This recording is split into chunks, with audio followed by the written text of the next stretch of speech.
इस कार्यक्रम के पुण्यार्जक हैं राजगुरु ज्योतिष चमत्कारी विश्वविख्यात पवन जी शास्त्री। समस्या कैसी भी हो, समस्याओं का समाधान एक ही बार में, 100% गारंटी से निवारण। फैमिली प्रॉब्लम, व्यापार बिजनेस में नुकसान, सगाई शादी में रुकावट, फंसे हुए पैसे, डिवोर्स समस्या एवं अन्य समस्याओं के समाधान के लिए एक बार कॉल अवश्य करें। Mobile number 8209931336 9737202129।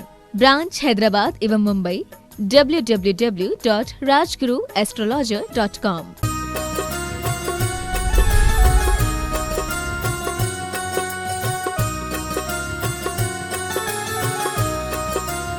वर्तमान शासन भगवान महावीर स्वामी की, आचार्य देव विद्यासागर जी महाराज की, परम प्रमाणिक संत महामनामला प्रमासागर जी महाराज की, मुनि संघ की, तीर्थराज सम्मेद शिखर की, अहिंसामयी जैन धर्म की, इस धर्म सभा में विराजित सभी भव्यजनों एवं सुदूर अवस्थित अपने अपने घरों में बैठकर के अपनी शंकाओं के समाधान प्राप्त कर रहे सभी सुधी श्रोताओं, सम्यक दर्शकों, आज हम पुनः संबद्ध होने जा रहे हैं जगत ज्येष्ठ जगत श्रेष्ठ आचार्य देव विद्यासागर जी महाराज के परम प्रभावक शिष्य महामनामला प्रमासागर जी महाराज, जो सुविख्यात हैं गुणायतन प्रणेता, संघ का समाज प्रवर्तक, भावना प्रवर्तक एवं संप्रेक्षण के रूप में, जिनकी सुभरवाणी जो चतुर्थ वर्तनी है, जैसे सुनकर कि हम आप सब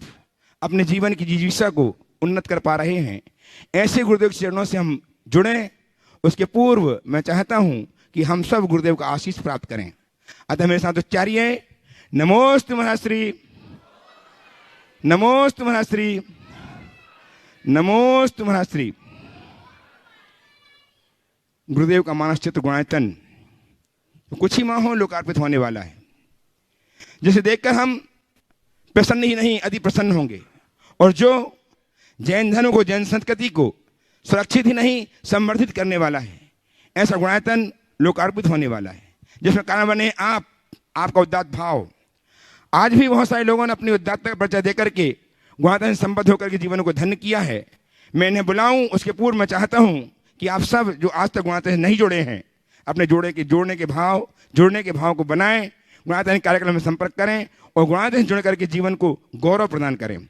आज श्रवणदान के माध्यम से संबद्ध हुई हैं श्रीमती स्वाति संजीव जैन सम्यक जैन जबलपुर, जिन्होंने श्रवणदान दिया है, अपने जीवन को स्वर्णिम बनाया है। बहुत बहुत साधुवाद। यदि हैं तो अपने स्थान में खड़े होकर आशीष प्राप्त करें और आपकी करतल ध्वनि इनके इस भाव को की अनुमोदना करें। निर्माण निधि के रूप में शोभाकांक्षी हिना तिलक चंद्र शाह मुंबई ये संबद्ध हुए हैं, आपकी करतल ध्वनि मुंबई तक पहुंचे। निर्माण सारथी के रूप में श्रीमती विद्युलता सतीश शाह नवी मुंबई ये संबद्ध हुई हैं। मैं इनसे निवेदन कर रहा हूं, यदि उपस्थित हैं तो शीघ्रता से आ जाएं, गुरुदेव चरणों की अभिवंदना करें। मुंबई से श्रीमती विद्युत लता सतीश शाह नवी मुंबई नहीं है, अनुपस्थित हैं। हम करतल ध्वनि से इनका अभिनंदन करते हैं। आ जाइए विद्युत लता जी, आ जाए, मंच में आ जाए। उनका सम्मान करने के लिए सारा आमंत्रित हैं गुणायतन के ट्रस्टी दीपक जी दगड़ा कोलकाता से एवं श्री आजाद जी जैन विदिशा से। आजाद जी विदिशा से आ जाएं और दीपक जी दगड़ा कोलकाता से सम्मान करने के लिए विद्युत लता जी शाह सतीश शाह नवी मुंबई का। आज व्रती बहन श्वेता दीदी की प्रेरणा से 6 दिसंबर को जिनकी वैवाहिक वर्षगांठ थी, ऐसे श्रीमान मयंक जी, श्वेता जी, किमायरा सानी जी जैन नागपुर, जो गुणायतन के श्री सेवायतन के लिए ट्रस्टी एक संस्थापक सदस्य के रूप में संबद्ध हुए हैं। बहुत बहुत शुभकामनाओं के साथ हम उन्हें साधुवाद प्रेषित करते हैं। कत्था वाला परिवार से संबद्ध हैं, उनके दामाद बेटी दामाद हैं, बहुत बहुत साधुवाद। इसी क्रम में मुकुल जी के शीघ्र स्वास्थ्य लाभ की भावना से उनके पुत्र पुत्रवधू मानसी तुषार जो बेटी दामाद हैं विजय साधना जी के, उनकी ओर से 51,000 की राशि जीवदया के लिए दी जा रही है। बहुत बहुत साधुवाद। यदि साधना जी विजय जी आ सकें तो आएँ, गुरुदेव चरणों की अभिवंदना करें, आशीर्वाद प्राप्त करें उनकी ओर से। विजय मैं बोल रहा हूँ ना, विजय जी साधना जी आ जाएं गुरुदेव चरणों की अभिवंदना करने के लिए, आशीष प्राप्त करने के लिए। उनका सम्मान करने के लिए सादर आमंत्रित हैं श्रीमान कपूर जी कोटा। आ जाए सम्मान करने के लिए, और आपकी तालियां लगातार बजती रहें। इनकी प्रेरणा, इनकी बेटी दमान ने आज जो सत्कार किया है, बहुत बहुत साधुवाद के पात्र हैं। आपकी लगातार कलतध्वनि इनके इस उत्साह को संवर्धित करती रहे। आज हमारे बीच में बिजली विभाग के एग्जीक्यूटिव इंजीनियर नहीं आए। अब आपको मैं सीधे सीधे ले चलता हूं गुरुदेव के चरणों में, जिनसे समाधान प्राप्त करके हम अपने जीवन को सुमधुर बना पाएंगे। पर उपस्थित हो पहले प्रश्न के लिए श्रीमती कृष्णा जी दवे चेन्नई से, जो ब्राह्मण परिवार से हैं लेकिन जिन्होंने जैन धर्म को पूरी तरह से अंगीकार कर लिया, व्यतीत जीवन जी रही हैं। ऐसी इन बहन के लिए करतल ध्वनि से हम इनको आमंत्रित कर रहे हैं। कृष्णा जी दवे उपस्थित हों और तैयार हैं श्रीमान व्रती यश जी जैन लखनादौन। ओम। गुरु कृपा से देवशास्त्र गुरु मुझे मिला, सच्चे देवशास्त्र गुरु, और वीर प्रभु का शासन और शरणा मिला। तो हम और हमारे परिवार पूरे जैन माहौल में पूरे परिवर्तन कर रहे हैं। तो हम आगे कैसे बढ़े, ऐसे कृपा करके मार्गदर्शन करें प्रभु। नमोस्तु भगवान। पहले तो मैं चाहूंगा एक बार जोरदार करतल ध्वनि से इनका अभिनंदन करें। ये आपका परम पुण्य का योग है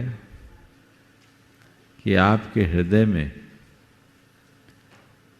जिन धर्म के प्रति सच्ची श्रद्धा प्रकट हुई, और न केवल श्रद्धा प्रकट हुई अपितु आपने जिन धर्म की शरण भी ग्रहण किया।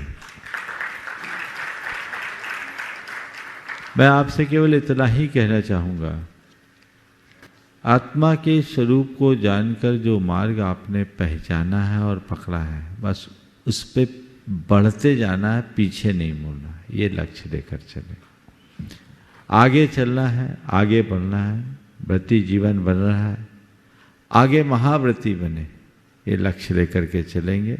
अपनी भूमिका और शक्ति परिस्थिति के अनुरूप जितना बन सके धर्म ध्यान करें और पूरा जीवन बीत राग शासन के प्रति समर्पित रखें। जो आपकी आज्ञा प्रभु। ओ आइए व्रती यश जी जैन लखनऊ से उदयपुर, और तैयार रहें श्रीमान शौर्य जी कासलीवाल कोटा। शौर्य जी कासली अपने स्थान में खड़े हो जाएं। मुनिश्री के चरणों में कोटि कोटि वंदन। महाराज जी, प्रश्न ये है कि कभी कभी हम शुद्धि और संयम दोनों की बात करते हैं भोजन में, तो जो शुद्धि का भोजन भी है वो अगर अधिक मात्रा में हो जाता है तो असंयम रूप में हो जाता है, और कभी कभी जो नॉर्मल भोजन है वो भी अगर हम संयमित रूप में लें तो भी कुछ कष्ट नहीं होता है। तो उससे भावों में और उपयोग की शुद्धि में कितना फर्क पड़ता है? तो भोजन में शुद्धि और संयम का क्या महत्व है? देखिए, बहुत अच्छा सवाल आपने किया। भोजन शुद्धि और भोजन संयम, हमारे जीवन में दोनों चीजें होनी चाहिए। अगर हमने भोजन की शुद्धि तो रखी पर संयम नहीं रखा तो शुद्धि के प्रयोजन को साकार नहीं कर पाएंगे। शुद्ध भोजन करो पर सात्विक भोजन करो और सीमित और संतुलित भोजन करो। शुद्ध भोजन करते हुए भी यदि आपके हृदय में भोजन के प्रति प्रगाढ़ आसक्ति है तो आपको भोजन भट्ट बना देगा, और भोजन भट्ट व्यक्ति कभी साधना नहीं कर सकता और उसका स्वास्थ्य भी उससे प्रभावित होगा। इसलिए शुद्धि हो पर संयम भी हो। अब आपका जो दूसरा पहलू है इस सवाल का कि हम संयम रखें शुद्धि न रखें तो चलेगा। अगर संयम को पूरी तरह अपनाना है तो शुद्धि रखो, क्योंकि शुद्धि भी संयम का एक हिस्सा है। हमें इंद्रिय संयम और प्राणी संयम दोनों प्रकार के संयम का पालन करना चाहिए। भोजन की लालसा को कम करना इंद्रिय संयम है और भोजन में किसी प्रकार की हिंसा न होने देना प्राणी संयम। तो जब तक दोनों प्रकार की बातें जीवन में नहीं घटेगी तब तक जीवन आगे नहीं बढ़ेगा। इसलिए अरे शुद्धि के चक्कर में पड़ने की जगह संयम रखो, आधे नंबर मिलेंगे, क्योंकि तुमने अधूरा संयम पाला। इंद्रिय संयम तो निभा लिया, प्राणी संयम नहीं निभाया। और भोजन में शुद्धि रखी पर लालसा नहीं घटाई, तो भी आधा काम हुआ। तुमने प्राणी संयम तो निभा लिया पर इंद्रिय संयम नहीं हुआ। तो संयम का तात्पर्य यही है कि शुद्धि भी हो और नियंत्रण भी हो, तब रास्ता प्रशस्त हो। आइए सौरती का असली बाल कोटा से तैयार हैं। दुबई से श्रीमती श्वेता जी जैन, जो अनुराग जी की बहन हैं। परम पूज्य गुरुवर के चरणों में कोटि कोटि वंदन। गुरुवर, मेरी जिज्ञासा ये है कि आज के परिवेश में युवा पीढ़ी को अक्सर करियर के प्रायोजनों के लिए विदेशों में जाना पड़ता है। तो ऐसे में धनोपार्जन के साथ साथ जीवन में धर्म की प्रचुरता भी बनी रहे और धर्म का हास ना हो, ऐसे इसके लिए क्या उपाय करना चाहिए, जीवन में क्या बदलाव लाना चाहिए? देखिए, देश विदेश जाने की परंपरा आज की नहीं है, चौथे काल में भी होती। पुराणों को पढ़ोगे तो पाओगे कि बड़े बड़े सेठ साहूकार देश विदेश जाते थे। 10-10, 12-12, 20-20 वर्षों में विदेशों में रहकर धन कमा कर आते थे। तो जाओ, दुनिया में कहीं जाओ, धर्म अपने साथ रखो। समझ गए? अगर तुम्हारी निष्ठा है तो देश काल की सीमाएं कभी बाधक नहीं बनती। निष्ठा के अभाव में भारत में रहने वाला भी अधर्मी हो जाता है, और निष्ठावान व्यक्ति 7 समुंदर पार भी धर्मधारी होता है। तो धर्मधारी बनो और प्रथम चरण में अधर्म न करने के लिए कृत संकल्पित हो। मानता हूं देश काल की परिस्थितियों के अनुरूप हमारी धार्मिक क्रियाओं में थोड़ी हीनाधिकता हो सकती है, लेकिन हृदय में धर्म की ज्योत जल रही है तो धार्मिक भावों में कोई कमी नहीं होती, उसको बढ़ाने का प्रयास है। नमस्ते। हाँ, उपस्थित हों श्रीमती श्वेता जी जैन। दुबई से तैयार रहें श्रीमान दीपक जी दगड़ा, ट्रस्ट गायतन कोलकाता। नमोस्तु महाराज जी, नमोस्तु महाराज जी, नमोस्तु महाराज जी। महाराज जी, मेरा आज का ये प्रश्न है कि सच्चा धर्म क्या है? धर्म क्रिया के साथ करना चाहिए, वह सच्चा धर्म है, या भावना प्रधान धर्म करें वो सही है?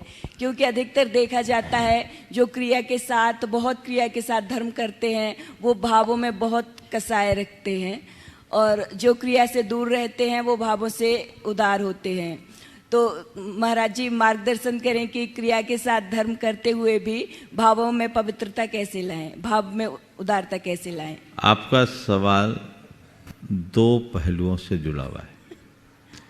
आपके सवाल का पहला सिरा यह है कि सच्चा धर्म क्या है जी, और आपके सवाल का दूसरा पहलू है कि हम क्रियाओं का धर्म करें या भावों का धर्म करें। क्रियाओं में तत्परता और भावों में कलुषता, अथवा क्रियाओं में शिथिलता और भावों में पवित्रता, किसे वरीयता देंगे? मैं दोनों सवाल का उत्तर 2 दिशा में देना चाहूँगा। सबसे पहला जो सवाल है कि सच्चा धर्म क्या है जी, तो सबसे पहली बात तो मैं कहूँगा, धर्म हमारे मोह और क्षोभ से रहित परिणति का नाम।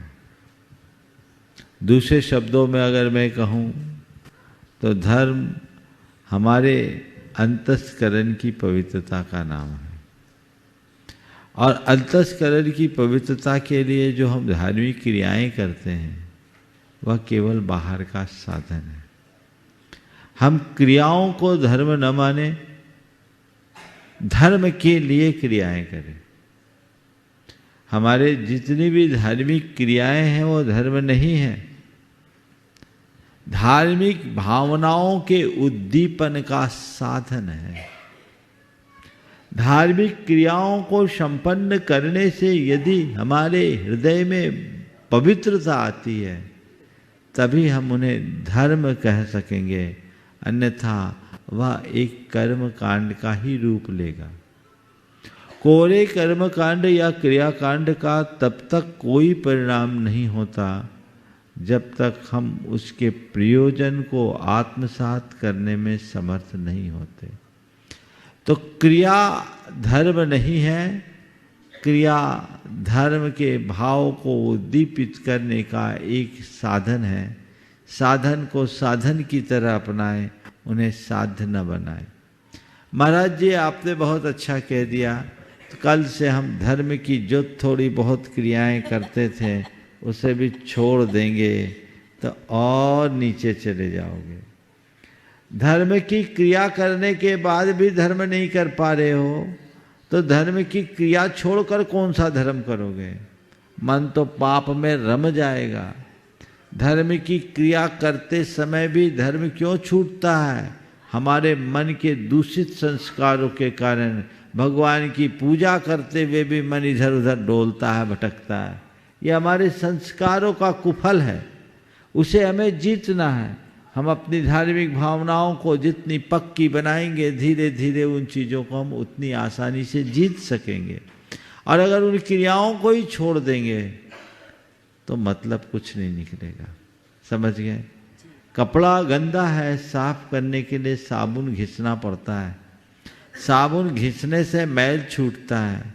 हमने 1-2 बार साबुन घिसा और मैल नहीं छूटा, सोचा अब धोने से कोई फायदा नहीं, साबुन घिसने से भी मैल नहीं छूटता तो ये साबुन बेकार है। तो क्या कपड़ा अपने आप साफ हो जाएगा? एक बार धोने से नहीं छूटेगा, दूसरी बार नहीं हो तो तीसरी बार नहीं है तो चौथी बार बार जब हम ऐसा प्रयत्न करेंगे तभी वो साफ हो पाएगा। समझ गए? तो हमें इसका ध्यान रखना चाहिए। सार में मैं ये कहूँगा, भावों से भरकर धार्मिक क्रियाओं को करते रहना चाहिए। धार्मिक क्रियाओं से हमारे मन में अच्छी भावनाएं जगती है और यही भावनाएं हमारे जीवन की पवित्रता का आधार बनती। आइए पराग, आइए। हाँ, मुद्दे दो। नमस्ते महाराज जी। महाराज विनय पाठ में आता है चक्री खगदर इंद्र पर मिली आपकी। आप खगदर कौन है महाराज? खगदर यानी विद्याधर, चक्रवर्ती, विद्याधर, इंद्र, ये सब पद अपने आप मिल जाते हैं। ये श्रीमान दीपक जगन्नाथ साहब, कोलकाता ट्रस्टी गुणायतन, साथ में कपिल जी रायपुर। नमस्ते महाराज जी, नमस्ते महाराज जी, नमस्ते महाराज जी। मेरा प्रश्न यह है कि मनुष्य के जीवन में माँ बाप को सर्वोपरि भगवान से भी बड़ा स्थान दिया गया है, लेकिन देखा यह जाता है कि साधु संत जब बन जाता है मनुष्य, जब साधु संत दीक्षा ले लेते हैं या साधु संत बन जाते हैं तो उन्हीं माँ बाप को, उन्हीं माता पिता को साधु संतों की चरण वंदना करते हैं। तो ये ऐसा क्यों? बहुत अच्छा सवाल। देखिए, माँ बाप का स्थान इस संसार में परमात्मा के बाद दूसरे नंबर पर है। वो हमारे जन्मदाता है, जीवनदाता है, संस्कार दाता है, इसलिए उनके महत्व को कभी कमतर नहीं आंका जा सकता। लेकिन जहाँ तक साधु जीवन अंगीकार करने के बाद माता पिता के द्वारा उनका प्रणाम करना है, उसके पीछे एक दूसरी वजह है। जब तक वो साधु नहीं बने थे तब तक वो एक पुत्र थे, संतान थे। अब साधु बन गए तो संत। संतान किसी एक व्यक्ति का हो सकता है, संत सारी सृष्टि का होता है। नमस्ते महाराज जी। और संत के रूप में उनका एक नव जन्म हुआ। इसलिए दीक्षा के उपरांत सारा नामकरण सब परिवर्तित हो जाता है। तो जिस संतान के माता पिता होने का उन्हें गौरव था वो तो गया। अब तो संत जन्मा, उसके माँ बाप वो नहीं है, उसके माँ बाप उसके सद्गुरु हैं जिनकी कृपा से संत बना, नव जीवन पाया। जैन धर्म में तो ये परंपरा नहीं है। वैष्णव परंपरा में तो साधु बनने के बाद उसे पिंडदान देना पड़ता है पहले, साधु बनने के पहले, यानी उसका अब उस कुल से कोई संबंध नहीं। तो हम लोग साधु बन गए, हमारे दीक्षा विधि से संस्कार पड़े, तो एक नया जन्म हुआ, नया निर्माण हुआ, वो गया और नया आया। तो अब बताओ वो माँ बाप कहाँ बचे? जब संतान ही नहीं बचा तो माँ बाप कहाँ बचे? तो अब बोलो, माँ बाप अपनी संतान को प्रणाम कर रहे हैं या एक श्रद्धालु किसी संत को प्रणाम कर रहा है? बोलो। श्रद्धालु संत हाँ, श्रद्धालु संत को प्रणाम तो फिर श्रद्धालु संत को प्रणाम करेगा कि नहीं करेगा? तो अब कहाँ दोष आए? बशर्ते वो संत ये ना सोचे ये मेरे माँ बाप है, और उनको प्रणाम करने वाले भी ये ना सोचे कि ये मेरा बेटा है। अगर वो अपने संतान को संतान मान करके प्रणाम कर रहे हैं तो उनका प्रणाम ठीक नहीं, और संत उन्हें माँ बाप जानते हुए भी आशीर्वाद दे रहे हैं तो ये उनका हाथ उठाना ठीक नहीं। जब हो जाए तो ये संत है और ये एक श्रद्धालु, हमें इनके हित के लिए हाथ उठाकर आशीर्वाद देना है। ये संत का स्थान, समझ गए? और ये भारत की विशेषता है, बंदे तद्गुण लब्धे, गुणों की उपलब्धि के लिए ही वंदना की जाए। आइए श्रीमान दीपक जी देगड़ा साहब, महाराज जी नमस्ते। और तैयार हैं पराग जी जैन, कैलिफोर्निया निवासी, अहमदाबाद। बोलो। तैयार हैं श्रीमान मनोज जी जैन, शिहोरा मध्य प्रदेश, शिहोरा खितौला, बहोरी बंद के। महाराज जी के चरणों में कोटि कोटि नमोस्तु। महाराज जी, बहुत अच्छा लग रहा है यहाँ का वातावरण, इसलिए यहाँ ही हमेशा के लिए स्थायी हो जाए, ऐसे परिणाम सहज बन रहे। यश भैया का जो प्रश्न था उसको ही एक्स्ट्रापोलेट करना था, जो भोजन शुद्धि और भोजन संयम के विषय में। तो भोजन में ऐसा कुछ क्रम होना चाहिए कि मीठा भोजन पहले ले, फिर अलग अलग रस वाला ले, जो आयुर्वेद में बताते हैं, क्योंकि उनका डाइजेशन पहले होता है। और भोजन में हमने आचार्य श्री से भी सुना है कि ये गेहूँ वगैरह का त्याग वगैरह भी बोलते हैं, तो क्यों उसका कारण क्या है? हाँ जी। हमें सात्विक भोजन करना चाहिए। भोजन के 3 उद्देश्य हैं: स्वाद, स्वास्थ्य और साधना। स्वाद, स्वास्थ्य, सेहत और साधना। स्वाद के लिए भोगी खाता है, स्वास्थ्य के लिए रोगी खाता है, और साधना के लिए योगी करता है। भोगी हो, स्वाद लो, लेकिन स्वाद लेते हुए भी अपने स्वास्थ्य और साधना का ख्याल रखो। स्वाद में लंपट होकर आप कुछ भी ग्रहण करोगे तो कल खाने लायक भी नहीं बचोगे। इसलिए भोजन संयम का उपदेश दिया जाता है। आज की पीढ़ी में ये सब बातें गौण होते गई है। पुराने जमाने में ऐसी हिदायत दी जाती थी कि भोजन को औषधि समझ करके करना। जो व्यक्ति भोजन को ही औषधि की भांति लेता, उन्हें अलग से औषधि खाने की नौबत ही नहीं आती। स्वाद लीजिए, हर वस्तु में स्वाद है, पर स्वाद लंपट मत बनिए, स्वाद लोलुप मत बनिए। फिर ऐसा स्वाद, उतना ही स्वाद जिससे स्वास्थ्य पर दुष्प्रभाव न पड़े। कोई चीज़ खाने में बड़ी सुस्वादु है और मात्रा से ज़्यादा खा लोगे तो बाद में दवा खाओगे। तो वो स्वाद स्वास्थ्य के ध्यान में रखते हुए और साथ में साधना भी तभी कर पाओगे जब तुम्हारे शरीर पर तुम्हारा वश होगा। इतना भोजन कर लो कि आफरा आ जाए तो आफत में पड़ जाओगे। तो ये मूल रूप से अपने स्वाद की पूर्ति करते हुए भी स्वास्थ्य और साधना को ध्यान रखना। इस हिसाब से हमारे यहाँ आयुर्वेद में भोजन की एक पूरी प्रक्रिया बताई गई। आद्य मधुर अंत मधुर।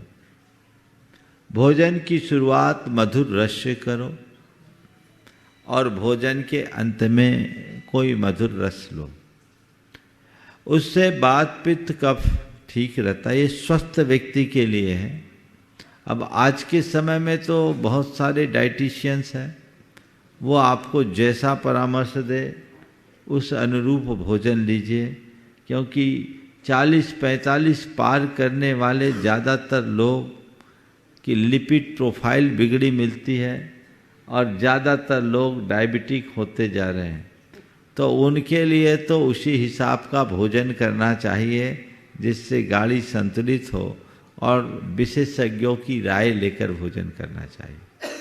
मैं कोई निश्चित क्रम बताना यहाँ नहीं चाहता, हर व्यक्ति के हिसाब से अलग अलग है, लेकिन ज़्यादा मिर्च मसालेदार भोजन करना अच्छी बात नहीं है।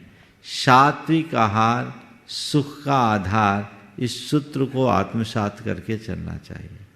वैसा ही भोजन लो जिसको पचाने के लिए ज़्यादा ताकत लगाने की ज़रूरत ना हो।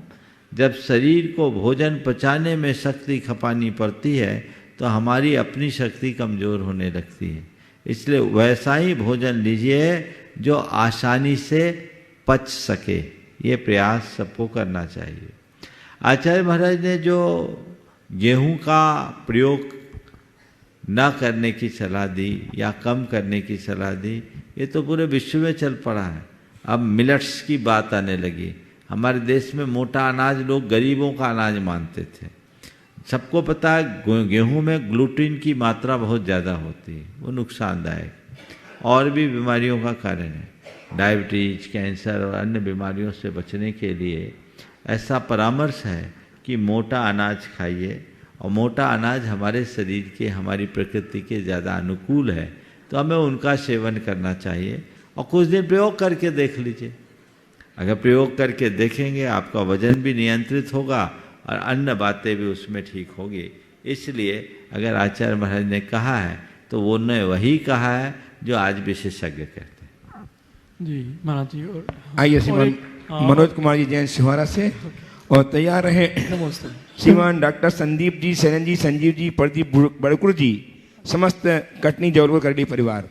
प्रमाण के साथ शंकाओं का समाधान करने वाले गुरुवर प्रमाण सागर जी महाराज के चरणों में बौरीवन तीर्थ कमेटी, संवेदगिरी तीर्थ कमेटी एवं खतौला जैन समाज का बारंबार नमोस्तु नमोस्तु, और छोलक जी महाराज जी को इच्छामी इच्छामी इच्छामी। महाराज श्री आपकी भावना अनुसार जब आप बौरीवन गए थे, आपने एक भावना भाई थी, तब हम लोग को सपना लग रहा था कि मंदिर कैसे बनेगा। महाराज जी ने तो बहुत बड़ी योजना बता दी है, किंतु वो जो आपकी भावना थी वो फलीभूत हुई और ये स्थिति हुई कि वह विशाल मंदिर बनने को आ गया है। आचार्य श्री के आशीर्वाद और सुधा सागर महाराज जी के सानिध्य में हम लोगों ने वहाँ भूमि पूजन किया और बहुत विशाल मंदिर बन रहा है।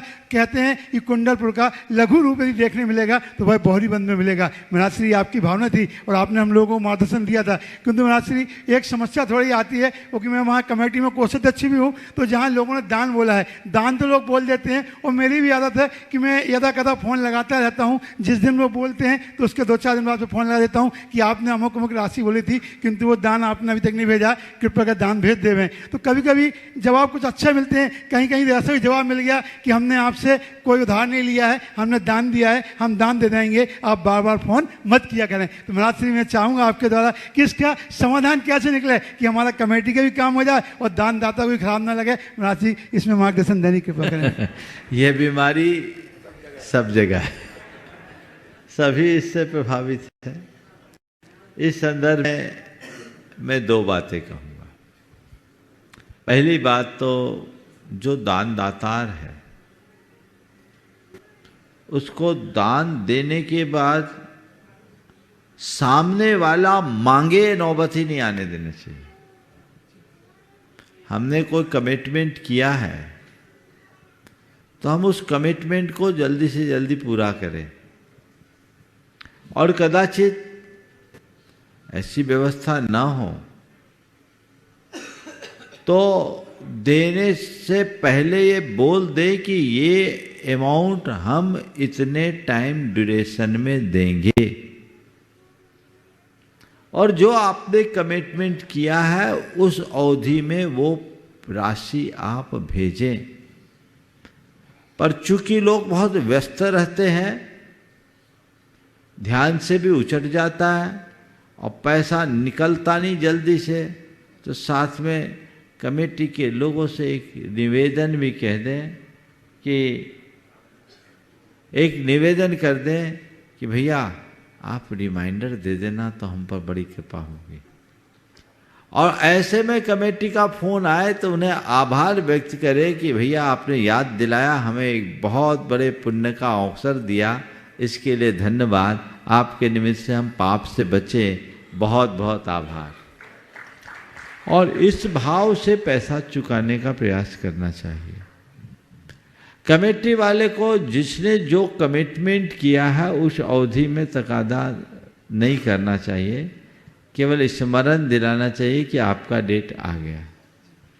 जहाँ तक हमने दान दिया है कोई उधार थोड़ी ने लिया है, उन्हें ये समझना चाहिए कि हमने उधार ही किया है।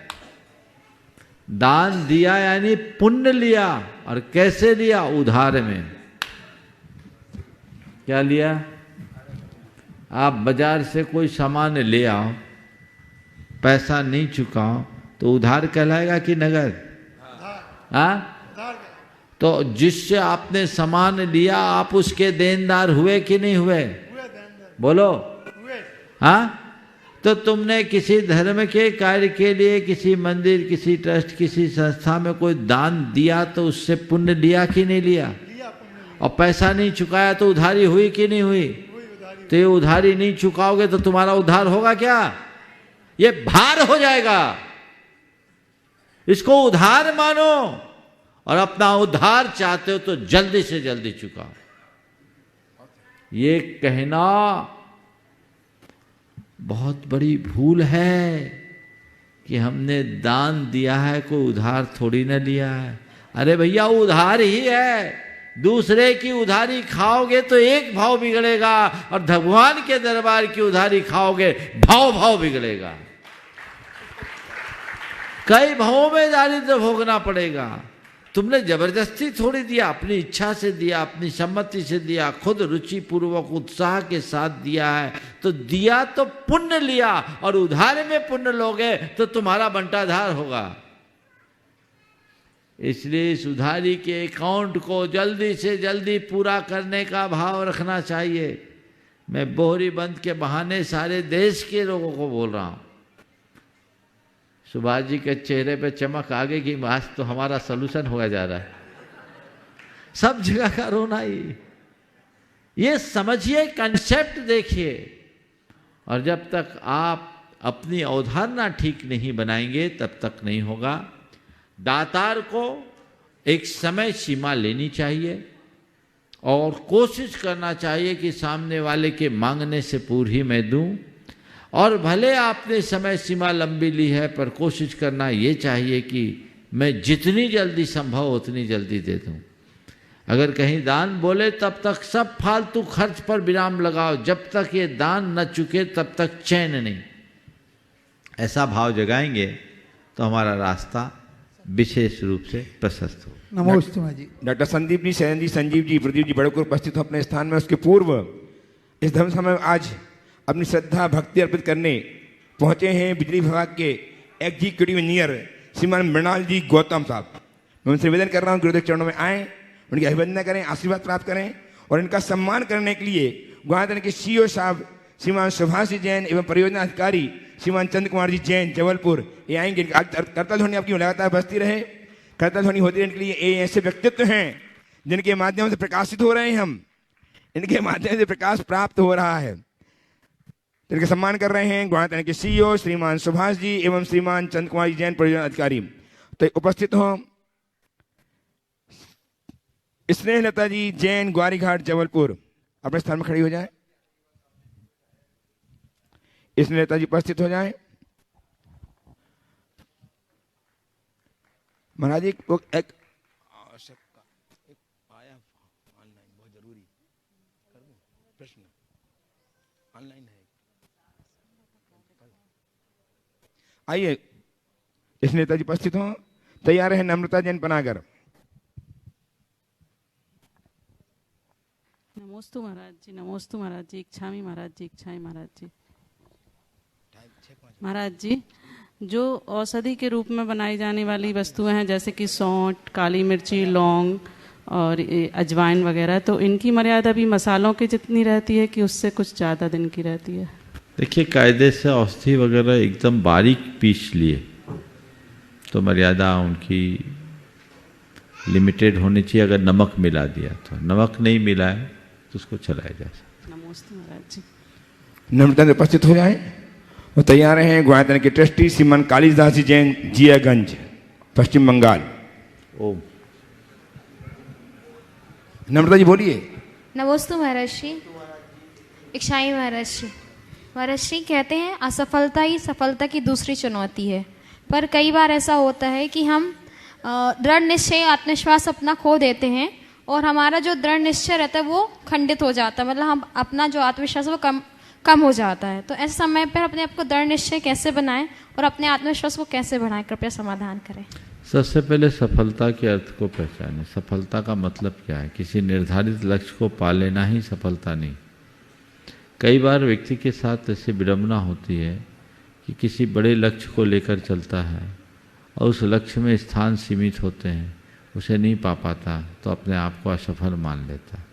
मेरी मान्यता से ऐसा उचित नहीं है, क्योंकि उसमें तो तय था कि अगर किसी कार्य के लिए, मान लीजिए किसी कॉम्पिटिटिव एग्ज़ाम के लिए आप गए, यूपीएससी कॉन्टेस्ट में आप शामिल हुए, तो आपको पता है जनरल लोगों के 300 सीट होंगे और लाखों लोगों में मुझे अपना 100% देना है।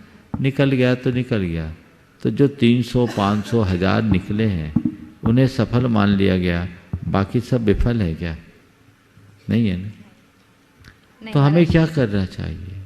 हम जिस भी लक्ष्य को लेकर के चले उस लक्ष्य की पूर्ति के लिए अपनी ओर से पूरा प्रयत्न करना चाहिए और यदि अंतिम संभावना तक उसके लिए प्रयास करना चाहिए। और यदि ऐसा संभव नहीं हुआ तो हताश नहीं होना चाहिए। ये सोचना चाहिए कि मेरी नियति कुछ और कह रही है, मुझसे कुछ और काम होना है और जो नई संभावना है उसे तलाश कर उस दिशा में आगे बढ़ना चाहिए। आज भी कई ऐसे युवक और युवतियां हैं और बड़े फैकल्टीज हैं जिन्होंने कई बार यूपीएससी का एग्ज़ाम दिया, वे सफल नहीं हुए और आज उनके पढ़ाई में ढेर सारे आईएएस बन रहे हैं। आपको भी पता होगा। तो इसीलिए तुम्हारे माध्यम से मैं सभी नई पीढ़ी के लोगों को कहना चाहता हूँ कि विफलता की समीक्षा करो, सफलता के अर्थ को पहचानो।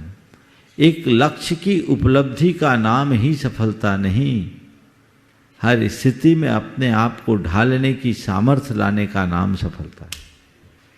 असली सफलता है हर स्थिति के अनुरूप अपने आप को ढाल सको, अपनी प्रतिभा का लोहा मनवा लेने की सामर्थ्य विकसित करना ही सफलता है।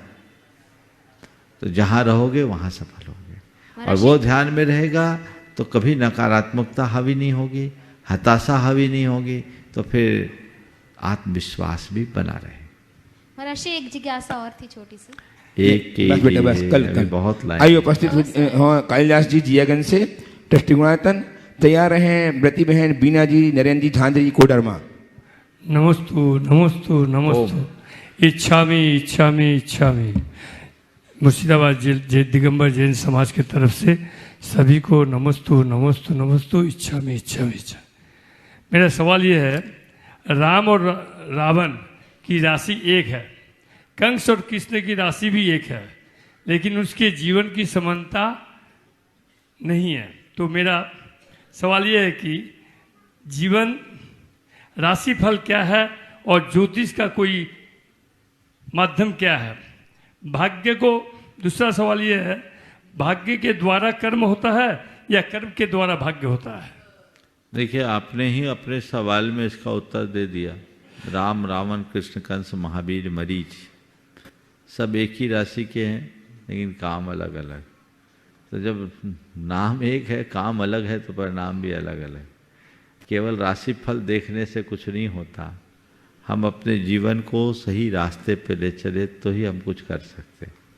मैं तो आपको यही सलाह दूंगा कि मेरा भविष्य क्या है इसकी चिंता बिल्कुल ना करें, भविष्य के लिए मुझे क्या करना है ये तैयारी करें, सफलता पाऊंगे। जो लोग भविष्य को लेकर चिंतित होते वे कभी आगे नहीं बढ़ पाते। जो अपने भविष्य के प्रति जागरूक होकर तत्परता दिखाते हैं वे कभी पीछे नहीं होते। तो हमें आगे बढ़ना है, पीछे नहीं हटना है। तो हमें अपना भविष्य खुद बनाना होगा, समझ गए। बहुत सारे लोग एक हाथ की रेखाएं दिखाते फिरते हैं। उन्हें समझना चाहिए कि भाग्य तो उनका भी होता है जिनके हाथ नहीं होते। हाथ की रेखा देख के क्या करोगे? आपने पूछा हमारे कर्म के अनुरूप भाग्य बनता है कि भाग्य के अनुरूप कर्म बनता है? दोनों एक दूसरे के साथ जुड़े हुए। हमारे पुरुषार्थ से हमारे भाग्य का सृजन होता है और हम अपने भाग्य के बल पर अपने पुरुषार्थ को गति दे सकते हैं। इस संदर्भ में मैं इतना ही कहूँगा कि ज़्यादा उलझने से कोई लाभ नहीं। क्या हो रहा है क्या नहीं हो रहा है ऐसा उलझने की जगह मेरे भाग्य में क्या है इसका मुझे कतई पता नहीं, लेकिन मुझे क्या करना है इसका मुझे हर पर पता होना चाहिए, और जिसे इसका पता होगा वो सब कुछ पा सकेगा, ये ध्यान रखना। उपस्थित हों व्रती बहन बीना जी, नरेंद्र जी, झांजी कोडरमा से तैयार हैं सुप्रीम कोर्ट एडवोकेट श्रीमान विजय जी, साधना जी जैन, दिल्ली, विधि सलाहकार गुणायतन। बोलिए, जल्दी बोलिए। गुरुदेव के चरणों में नमोस्तु नमोस्तु, और सभी चुल्लक महाराज जी के चरणों में इच्छामि। गुरुदेव, आप हमेशा कहते हैं कि सकारात्मक सोचो, पॉजिटिव बनो, और इसके लिए हम प्रयास भी बहुत करते हैं, भावना योग भी करते हैं। लेकिन जो सिचुएशन आती है ऐसी, कभी जैसे हमारा बच्चा प्रतिदिन समय पे आता है, शाम को ऑफिस से लौट कर आता है और थोड़ी लेट हो जाए, तो सबसे पहले हमारे मन में कभी पॉजिटिव नहीं आता और हम उसके लिए नेगेटिव ही सोच लेते कि जरूर कुछ ऐसा हुआ होगा, वैसा हुआ होगा। तो हम अपनी इस मानसिकता को कैसे बदले, कैसे अपने में है कि सकारात्मक सोचें? बस इसके लिए भावना योग को थोड़ा ढंग से कीजिए और बार बार ये कमांड अपने मन में देना शुरू कीजिए, मुझे सहज रहना है, मुझे सकारात्मक रहना है, मुझे सहज रहना है, मुझे सहज रहना है। तो वो पुराने संस्कार दबेंगे। ये बीमारी तो सबकी है। कोई आने का बोला था कि हम 8 बजे आएंगे और 8:30 बज गए, नहीं आ रहा है। फ़ोन लगा रहे हैं, फ़ोन में रिंग जारी, रिस्पॉन्स नहीं है, तो बिल्कुल नेगेटिव आएगा। ये संस्कार है, ऐसा होना नहीं चाहिए। तो उसके लिए हम अगर अपने मन में ये कमांड डालते हैं तो चीज़ों में बदलाव आते हैं। नमोस्तु गुरुदेव। उपस्थित हों एडवोकेट साहब श्रीमान Vijay Kumar ji, supreme court advocate साधना जी के साथ, दिल्ली से सलाहकार, विधि सलाहकार गुणायतन। गुरुदेव नमोस्तु। गुरुदेव, वक्त और उम्र दोनों अनमोल हैं और हर क्षण बदलते रहते हैं। गुरुदेव, इन बदलते वक्त और उम्र के साथ जीवन का लंबा समय बीत चुका है, लेकिन फिर भी हम इनकी कीमत को क्यों नहीं समझ पा रहे हैं? अभी सही गुरुदेव, यह समझ कैसे प्राप्त की जाए, क्योंकि कहा जाता है कि जब जागे तभी सवेरा। नमोस्तु गुरुदेव, नमोस्तु। वक्त और उम्र बदलते हैं, फिर भी हम इनकी कीमत इसलिए नहीं समझ पाते हैं क्योंकि वक्त और उम्र के साथ हम नहीं बदलते। जिस दिन हम अपने आप को बदलना शुरू कर दें, जीवन बदल जाएगा। सबसे बड़ी विडंबना है कि हम वक्त और उम्र को बदलता हुआ देख नहीं पाते। हम उन्हें देखें कि वक्त बदल रहा, उम्र बदल रहा है, पल पल जीवन छीन हो रहा है, इसका जब एहसास हो तो जीवन में बड़ा बदलाव हो सकता है और वही हमारे जीवन में ठहराव लाएगा। क्या पता कब हमारे जीवन की सांस आखिरी सांस बन जाए, कहानी कब खत्म हो जाए, कोई पता नहीं। यदि ये बात हमारे मन में बैठ जाए तो हमारी चेतना अपने आप जग जाए। कहा जाता है जिंदगी राह पर नहीं आती, मौत जब तक नजर नहीं आती। हम देखें मेरा जीवन छन छन छीन हो रहा है, कब मेरे जीवन का कौन सा क्षण जीवन का आखिरी क्षण बन जाए कह नहीं सकते। तो हमें अपने हर क्षण को सार्थक करना है। ये भाव जगने अपने आप जगेगा और जब जागो तभी सवेरा की बात है, पर मरते मरते न जागे उनका क्या सवेरा, उनका तो सदा अंधेरा होगा। इसलिए जब जागो तभी सवेरा नहीं, अभी जागो तभी सवेरा है, नहीं तो अंधेरा। ये भाव अपने अंदर जगना चाहिए।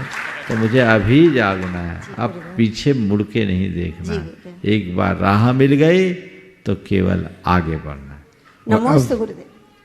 आपकी ओर से, अपनी ओर से, सबकी ओर से परम पूज्य 105 स्वरूप सागर जी के चरणों में इच्छा में अर्पित करता हुआ ये निवेदन करता हूँ महाराज श्री, शेष कार्यक्रम को आप गतिशीलता प्रदान करें। इच्छा ही महाराज जी, इच्छा में, इच्छा में। मुनि श्री के चरणों में बारंबार नमोस्तु। प्रश्नों के लिए सीधे चलते हैं मंचासीन मुनि संघ के चरणों में, और सर्वप्रथम निवेदन है पूज्य क्षुल्लक श्री सुभग सागर जी महाराज से अपने प्रश्न के माध्यम से हम सभी को लाभान्वित करें। पूज्य मुनिवर के श्री चरणों में बारंबार नमोस्तु नमोस्तु नमोस्तु। महाराज श्री, आज के इस समय में लोग सौंदर्य प्रसाधन के माध्यम से सुंदर रूप प्राप्त करने की होड़ में लगे हुए हैं, और हमारे लिए आचार्य समंतभद्र स्वामी ने भक्ति है सुंदर रूपम ऐसा कहा है, तो इसे स्पष्ट करने की कृपा कीजिए। नमोस्तु। देखो, सौंदर्य प्रसाधन लगा करके सौंदर्य को अभिव्यक्त करने का प्रयास सब कोई करते हैं, पर मैं एक सवाल करता हूँ, कौवा कितना भी क्रीम पाउडर लगा ले, बोलो, कौवा तो कौवा ही होगा ना। सबसे बड़ी बात मैं कहता हूं कि अपने स्वाभाविक सौंदर्य को पहचानिए।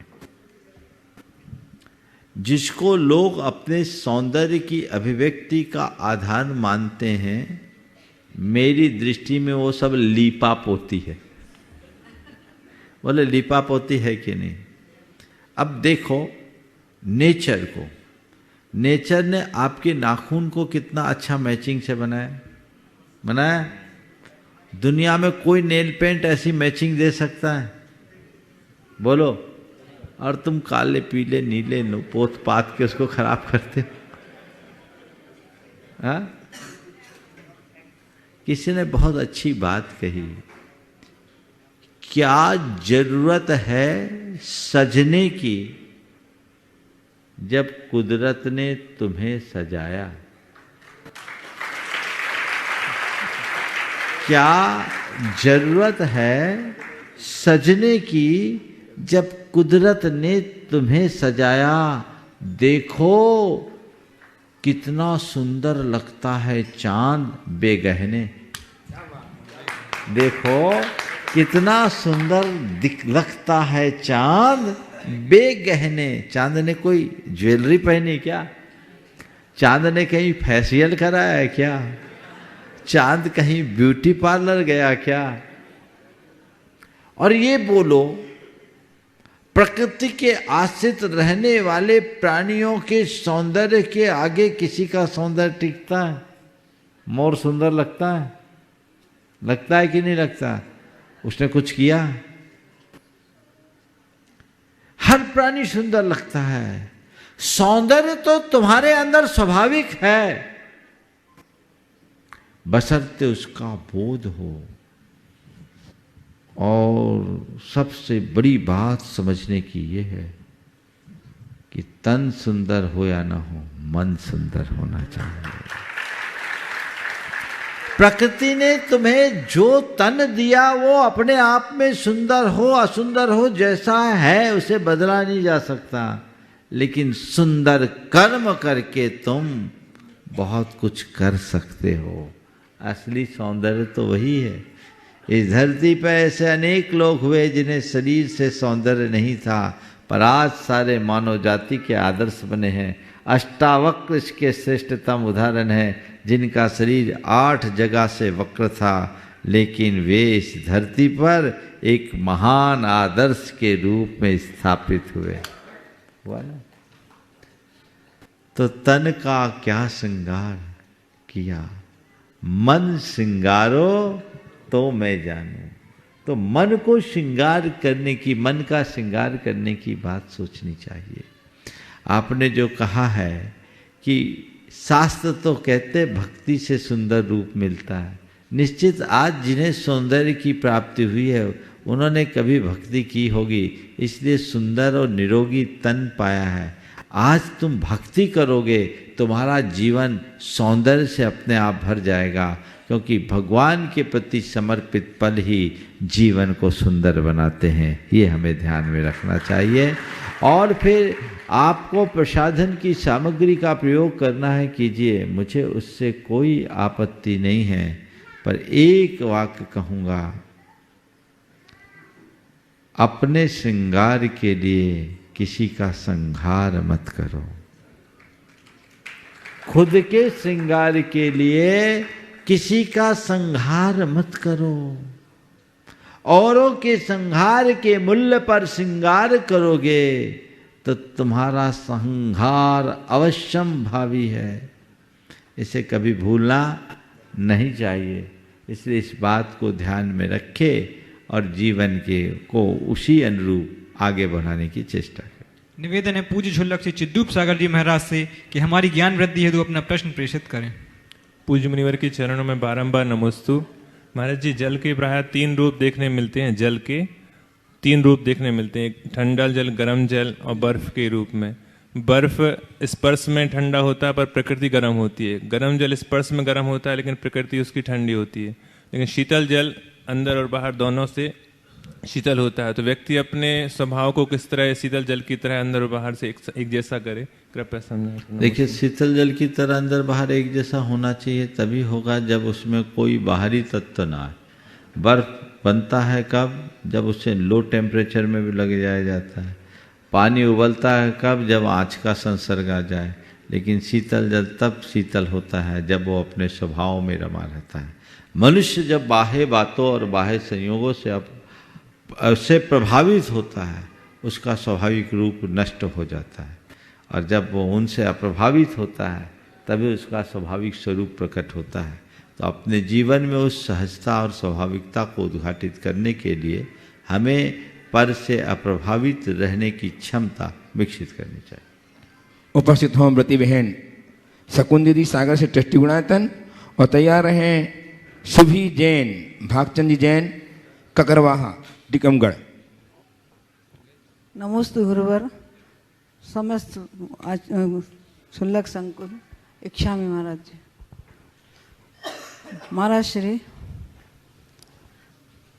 बीते हुए कल की पछतावा में और आने वाले कल की चिंता में वर्तमान का आनंद भूल जाता है आदमी। तो वर्तमान का आनंद कैसे उठाएं, कृपया इसका समाधान। बस यही बात दिमाग में बिठाल दो कि जो बीत गया वो आएगा नहीं, जो आया है उसको ठीक करने के लिए मेरे पास जो है वर्तमान ही। वस्तुतः जब तक हम अतीत की स्मृति और भविष्य की कल्पनाओं में उलझेंगे, वर्तमान छूट जाएगा। और जिस दिन हमें ये समझ में आ जाएगा कि मेरे पास जो कुछ भी करने के लिए वह केवल वर्तमान है, तो हम अपने आप वर्तमान में ठहर पाए। नमस्ते। सभी उपस्थित हों, तैयार हैं श्रीमान इंदिरा आजाद जी, कल्पना जी बेटे समर्थ के साथ, विदेशा से ट्रस्टी गुणायतन। आजाद जी। गुरुदेव के चरणों में बारंबार नमोस्तु नमोस्तु नमोस्तु एवं सभी छल्लक जी के लिए इच्छामी गुरु, इच्छामी इच्छामी इच्छामी। गुरुदेव कहते हैं कि तुमने ये पाप किया तो तुम्हें ये कर्म का फल मिला है, पिछले जन्म में तुमने ये पुण्य किए होंगे तो आज ये फल मिला है। तो गुरुदेव हमें इस जन्म में उस कर्म का आभास या बोध क्यों नहीं होता? यदि होता तो हम फिर उस प्रश्न उसका निवारण करते। और ये बताओ कितनी उम्र हो गई? 20। जब तुम 2 साल की थी, 1 साल की थी, बातें याद है तुम्हें? नहीं गुरुदेव। 5 साल 7 साल की कितनी बातें याद है? थोड़ी बहुत। अपने जीवन के 20 साल की बातों में कितनी बातें याद है? कुछ कुछ अनुभूतियां हैं। तो जो भूल गई वो बातें घटी नहीं क्या? घटी थी। तो जब हम इस जीवन की बातों का पूरा आभास नहीं रख सकते तो अतीत के जीवन का क्या आभास होगा? जी गुरुदेव। इसलिए भूल गए हैं, पर वो नहीं है, ऐसी बात नहीं। हमारी स्मृति के कोष में चीजों का ना होना उनके अभाव को प्रदर्शित नहीं करता। ये हमारी कमजोरी है, हमारी चेतना की, हमारी क्षमताओं, लेकिन वो है, उन पर हमें विश्वास करना चाहिए। आइए श्रीमान इंजीनियर आजादी सीखते से गुरुदेव के चरणों में मेरे परिवार की तरफ से नमोस्तु नमोस्तु नमोस्तु। समस्त छुल्लक जी मुनिराज को बंदा इच्छामी इच्छामी इच्छामी। गुरुदेव कहते हैं, आपने शंका समाधान में भी कहा था कि अभव्य जीव भी सम्मेद शिखर जी की वंदना कर सकते हैं। और गुरुदेव जब सम्मेद शिखर जी की वंदना का आपने बताया था कि जो सम्मेद शिखर जी की वंदना भाव से करते हैं उन्हें नरक और पशुगति का बंधन नहीं होता। गुरुदेव, हमने पढ़ा है कि अभव्य जीवों को भी सुरगति का बंध भी हो सकता है तथा मुनि पद ग्रहण भी कर सकते हैं, परंतु मोक्ष नहीं हो सकता। तो गुरुदेव, भव्य और अभव्य जीवों की परिभाषा क्या है, कृपया समाधान। जो मोक्ष जाने की योग्यता रखते हैं वो भव्य, और जो मोक्ष जाने की योग्यता से रहित है वो अभव्य है। समय हो गया, यहीं पर विराम। बोलिए परम पूज आचार्य गुरुवर श्री विद्यासागर जी। जय जय जय परम पूज्य महामनम प्रमासागर जी महाराज की।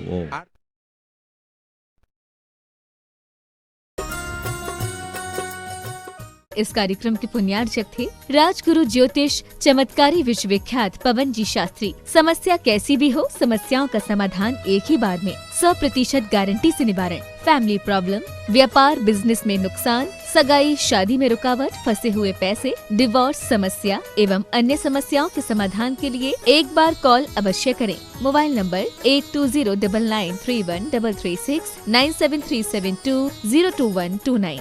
ब्रांच हैदराबाद एवं मुंबई www.rajguruastrologer.com।